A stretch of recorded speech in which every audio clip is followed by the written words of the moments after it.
BPF দলৰ 12টা সমষ্টিৰ যিবিলাক আমি প্ৰাৰ্থী মহাজোঁটৰ সমৰ্থনত একেলগে থাকি পেলাই প্ৰতিদ্বন্দ্বিতা কৰিবৰ কাৰণে আগবাঢ়িছোঁ। এই 12টা সমষ্টিতে আমাৰ বিপিএফ দলৰ প্ৰতিজন প্ৰাৰ্থীয়ে জিকি যাব। আমাৰ লগত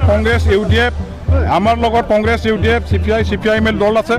আমি যৌথভাৱে অসমত এটা পৰিৱৰ্তনশীল চৰকাৰ আমাৰ মহাজোঁটৰ নেতৃত্বত বিজেপিক উৎখাত কৰি পেলাই গঠন কৰিবৰ কাৰণে গৈ আছোঁ।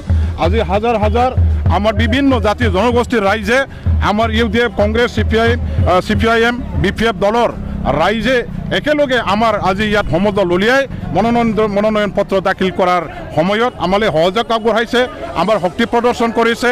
মই আজি দাঁতিকে ক'ব পাৰোঁ যে আমাৰ এই 28 নম্বৰ 29 নম্বৰ আৰু কোকৰাঝাৰৰ এই জিলাৰ আমাৰ তিনিটা মানে পূব কোকৰাঝাৰ তাঁতী সমষ্টি এই তিনিটাৰ পৰা আমি বিপুল ভোট লাভ কৰি পেলাই সহজভাৱে জিকি যাম, ইয়াত একো সন্দেহ নাই। মইতো ক'ব খোজো এতিয়া আমাৰ এই সমষ্টিবাসী ৰাইজে কৈ আছে।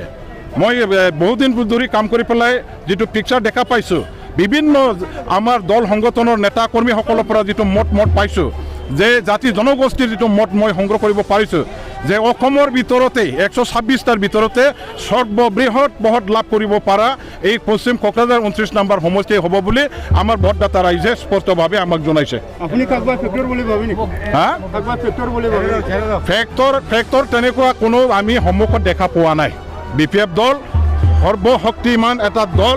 এই দলৰ লগত জাতি জনগোষ্ঠীৰ ৰাইজ বিভিন্ন দল সংগঠনৰ ৰাইজ একেলগে আছে।